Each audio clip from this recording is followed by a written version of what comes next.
Madrasah Mu'alimin Mu'alimat ini adalah madrasah yang sejak awal tata administrasinya diatur sedemikian rupa.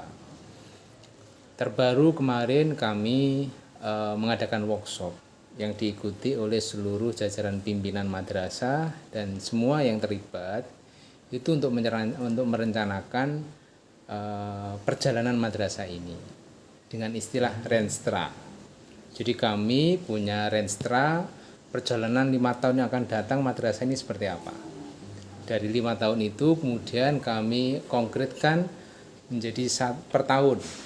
Jadi ada perencanaan per tahun menjadi program madrasah. Caranya begitu. Jadi melalui workshop ini semuanya mencurahkan pikirannya bagaimana tentang kemajuan madrasah ini. Bisa dari aspek siswanya, bisa dari aspek gurunya, bisa dari aspek leadernya, dan segala hal yang terkait dengan madrasah ini kita bicarakan. Selanjutnya, apakah terdapat kendala dalam proses perencanaan tersebut? Jika ada, bagaimana solusinya? Tentu perencanaan akan dikondisikan sesuai dengan fakta-fakta di lapangan. Ada kalanya perencanaan itu bergeser, berarti ada kendala. Bagaimana cara menyelesaikannya? Tentu kita akan berpatokan kepada kebijakan yang ada di Yayasan Bahrul Ulum. Perencanaan itu tentu berpatokan dengan keputusan Yayasan Bahrul Ulum. Bila hal-hal yang sifatnya kasuistik, misalkan contoh ada perencanaan dari seorang guru, kemudian di tengah perjalanan dia ngizin cuti, entah itu cuti hamil, cuti melahirkan dan sebagainya, itu termasuk salah satu kendala.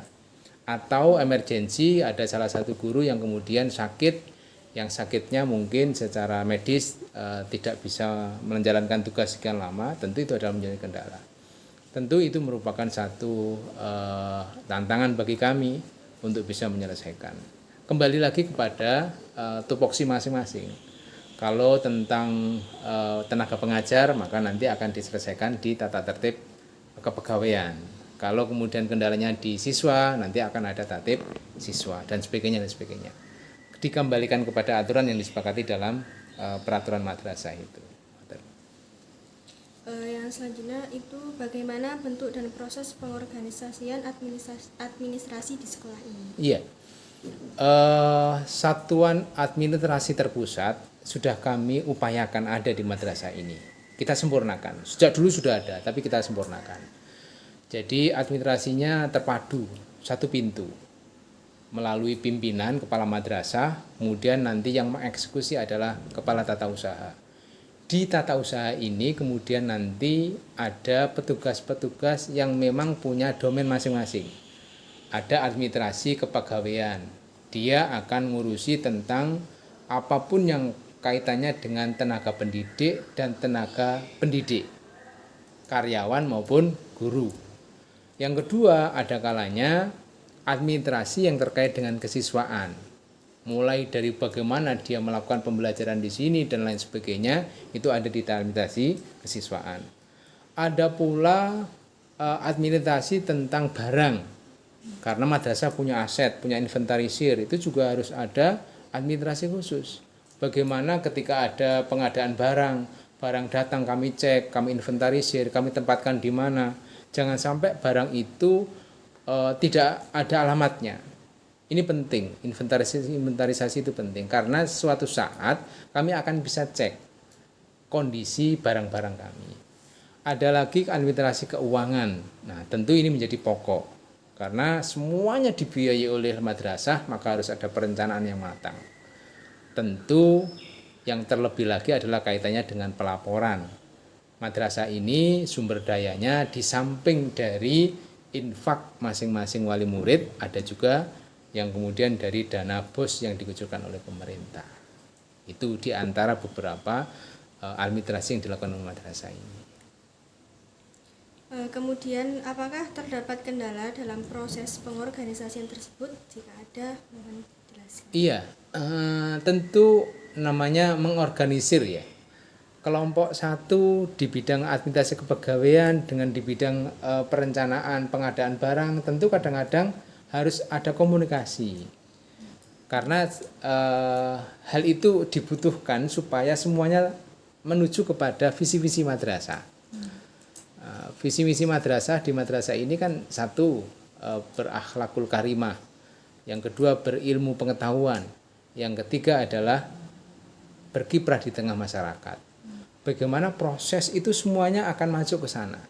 Oleh karena itu, bagaimana guru itu akan menuju kepada berilmu pengetahuan dalam proses mengajarnya, tentu harus ada support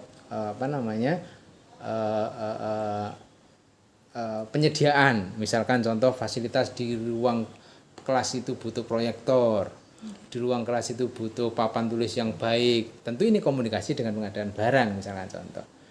Di aspek yang lain tentu kepegawaian dan lain sebagainya harus ada komunikasi. Karenanya maka komunikasi penting antar satuan kerja ini, mengkomunikasikan untuk mencapai tujuan yang diinginkan oleh madrasah. Membahas tentang pengawasan, terus bagaimana madrasah ini membentuk pengawasan yang dilakukan dalam mengendalikan pelaksanaan tugas dari setiap anggota administrasi. Iya, betul. Tentu dengan kapasitas seorang diri kepala madrasah tidak akan mungkin bisa mengawasi semua aktivitas yang di madrasah ini. Maka butuh perangkat, butuh instrumen. Salah satu instrumennya adalah adanya tata tertib. Baik tata tertib mengatur guru dan karyawan ataupun tata tertib mengatur siswa. Dari instrumen dua ini maka nanti akan ada indikator-indikator pengawasan. Nah, dari sanalah kemudian nanti bersama-sama mencari solusi bila ada kendala-kendala yang ditemukan dalam perjalanan pengawasan itu. Misalkan contoh, kalau domainnya adalah kesiswaan, maka yang mengawasi kepala madrasah mengamanatkan kepada guru BP, tetapi tidak langsung kepada guru PP. Contoh misalkan, kalau pada pelanggaran-pelanggaran yang ringan, maka pengawasan dilakukan oleh wali kelas. Nah, pada tahapan berkelanjutan, pelanggaran yang lebih berat lagi, maka akan diawasi oleh BP. Kalau pelanggaran yang tidak lagi bisa dimaafkan, misalkan contoh, maka pengawasan langsung kepala madrasah bisa mungkin sampai pada pengembalian siswa kepada wali murid alias diboyongkan, bisa mungkin seperti itu. Itu tahapan pengawasan. Tentu untuk pengawasan kepada guru tidak, BP tidak ada di sana. Semuanya akan dihandle langsung oleh kepala madrasah, karena guru bertanggung jawab langsung kepada kepala madrasah. Maka oleh karena itu surat teguran itu tidak hanya kepada siswa, tapi bisa mungkin kepala madrasah memberikan informasi kepada guru tersebut untuk lebih aktif lagi, bisa mungkin seperti itu. Itu namanya bentuk pengawasan dari top leader kepada bawahan-bawahannya. Mungkin kayak sebagai contoh, biasanya kan kalau namanya siswa kan pasti ada kayak yang suka bolos, itu kayak batasannya ketika dia bolos melebihi dari alfa yang sudah ditentukan, apakah itu bagaimana cara menyelesaikannya? Apakah